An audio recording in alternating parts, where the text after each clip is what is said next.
Hello, hello, hello. Welcome to the Mrs. Mummy PhD podcast. I am your host, Dr. Michelle Gibbs, and I am passionate about helping scholarly mamas like you navigate your journeys with purpose so you can achieve your life and academic goals without sacrificing what matters. The reality is that scholarly mama life is multidimensional. We're scholars, yes, but we're also mothers, wives, and so much more, with whole lives outside of academia. So how do we successfully navigate all this? Well, first, we need the space to embrace this unique blend. Only then can we begin the important work of becoming purposefully whole. And part of my own purposeful work is to create a space for us as scholarly mamas to grow, to reflect, and to become everything that we were meant to be. So, mama, are you in? Fabulous. Let's begin. These are our journeys of becoming.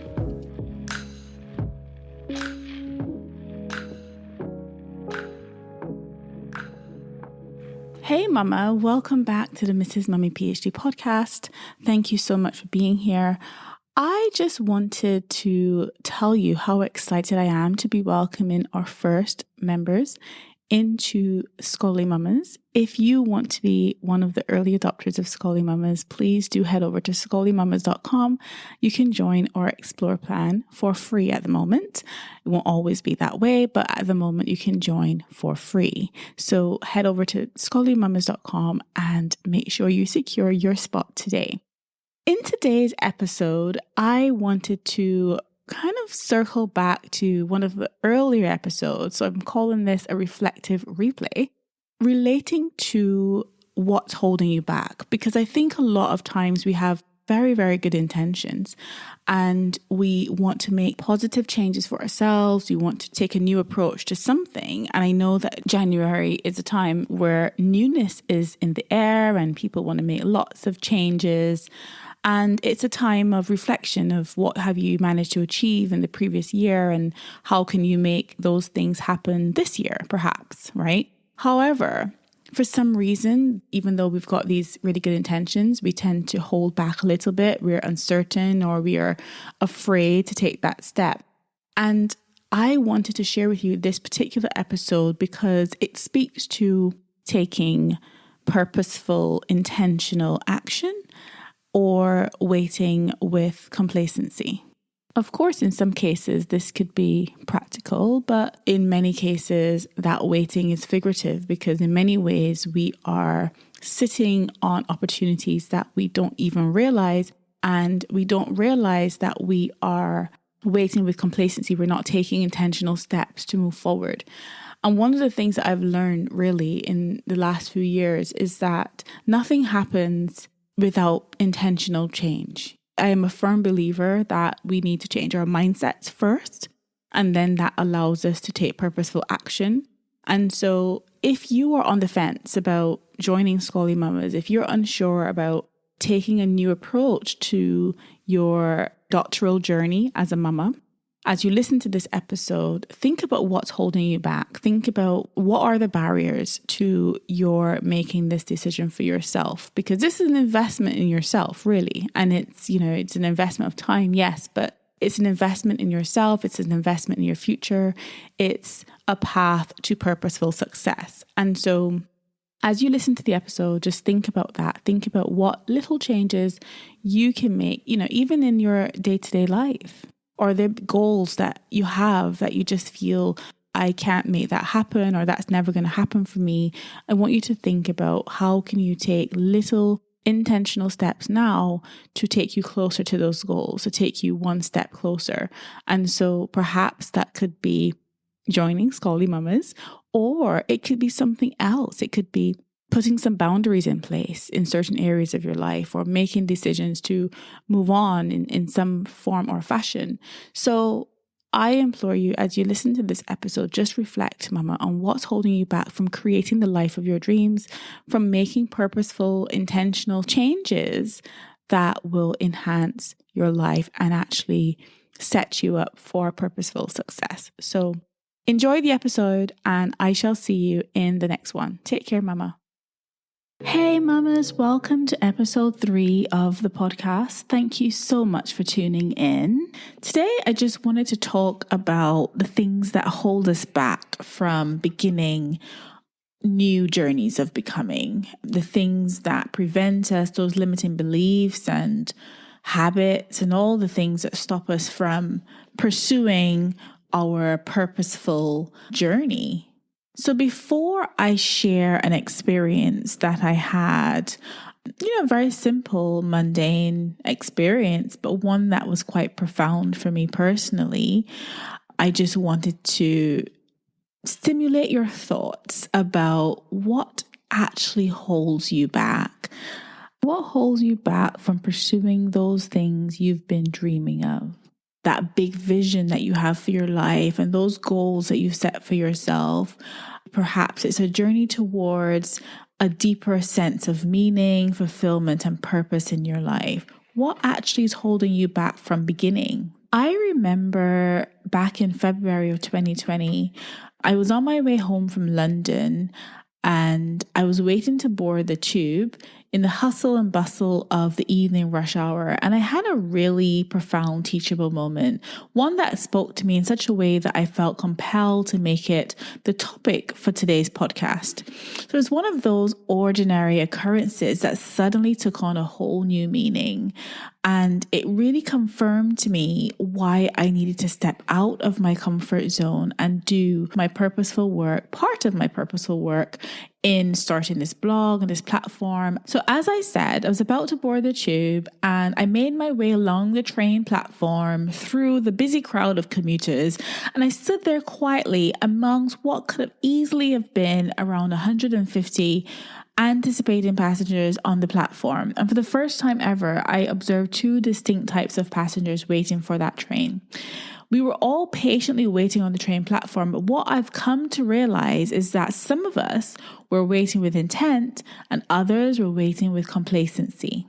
The first set of passengers that caught my attention were those that were standing against a sturdy back wall away from the platform edge, and in so doing, they gave themselves a bird's eye view of the myriad of platform movements and interactions that were taking place.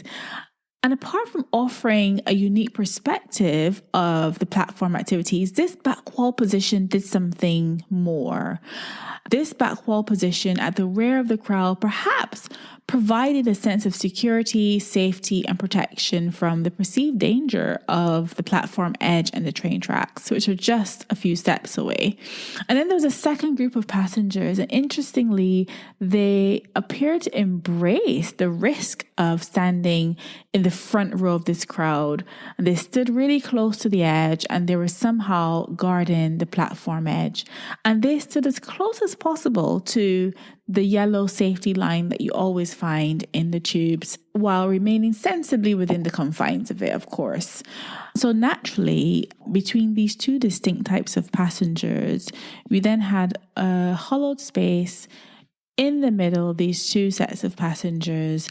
And the ones that were walking through that hollow space were the ones who still had the option of which set of passengers they were going to join. So were they going to join the ones at the back wall, or were they going to join the ones at the platform edge? So as those individuals scroll through this temporary but symbolic pathway of choice and decision, I found myself quietly observing these inadvertent public declarations disguised as personal preferences. And I found myself thinking, would they join the group at the back wall, opting for the comfort and safety of the back wall, or would they join the group at the front of the platform, closest to the train, with a firm determination to board? And so one thing I reflected on in that moment was that we all knew that the train would eventually approach the platform to take us to our various destinations and along our divergent journeys to wherever we were going. But there was a bit more to this. So you'd probably notice that I haven't yet revealed which group of passengers I aligned myself with. And this is because this was actually the critically reflective moment. So I chose the back wall as my preferred waiting position. And as an introvert, I'm usually not one to want to put myself out there, and often I prefer to dissolve into the background. I'm usually content with occupying that bird's eye observer perspective. But what was the impact of this preference? Because in a few minutes, that train arrived, and it was indeed a busy evening rush hour in the buzzing city of London. I mean, the train was packed to capacity. So as I expected, the train was crowded, it was busy, with almost no available standing room. It was a fairly typical occurrence for that time of day. But here came the light bulb moment. The brave souls that positioned themselves at the front of the platform were the ones who made it onto the train. And those of us who opted to stand at the back wall, we didn't make it. So this for me was a reflection of how the simple, seemingly inconsequential, but subconscious choices that we make on a day-to-day basis, rooted in comfort and risk aversion, affect the outcomes of our lives and indeed our futures. So I was in no rush, and I was completely okay to wait for another few minutes for the next train. But when I reflected in that moment, not only on the outcome of whether I made it onto the train or not, but I reflected on why I'd made that choice to stand by the back wall. What does that say about my attitude to taking risk and putting myself forward? And it was in that moment that my reflections emerged, and I realized something really, really important. Among other things, that train represented an opportunity. It represented an opportunity to go on a journey that we've been long dreaming of, or a path we envisioned for ourselves. Perhaps that new beginning we imagined or over-contemplated goal that we've been putting off. As you come to know, I'm a huge fan of celebrating the journey. I talk about it all the time on my platforms, and I embrace everything that comes along with the process of that journey. And, rather than just like glorifying the destination in itself. But what this moment taught me was that nothing happens at the back wall, because that back wall represented my comfort zone. And no growth happens there. It reminded me that simply observing without purposeful intent and consequential action will lead to nowhere. In order to get onto that train, in order to be in a position to see the opportunity and the possibilities when they are presented to us, one must take a step forward. We must embrace the perceived risk with hope, faith, and optimism, and position ourselves with boldness. Of course, one should always be wise. I don't recommend exercising a lack of judgment or, making poor choices.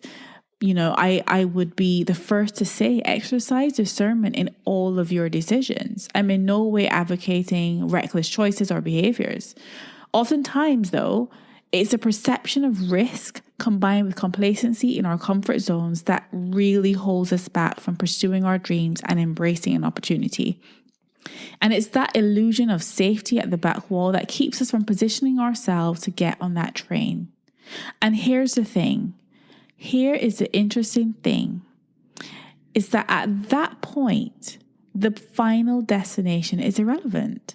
It doesn't matter whether you're headed north, south, east, or west. With a good sense of direction and knowing your options, you can almost get anywhere from where you are. In other words, other opportunities will present themselves that will lead you to your ultimate destination. But the first and most critical step is to ensure you position yourself to get on that train. So where will you stand? Where will you position yourself? Which line of passenger will you decide to be? We all have to make this choice. Will we put ourselves forward, consciously embracing the risk and seeing the opportunity and beginning that journey of becoming? Or will we stay close and safe in the back wall? Will we simply observe as a train arrives and then depart the platform? In reality, most of us are probably a bit of both, depending on the context of the decision to be made. But this is a timely reminder that these mundane choices do matter, and a necessary change in mindset can make the difference between holding on to going absolutely nowhere or taking a bold step that can change your life for the better. Stepping out of your comfort zone.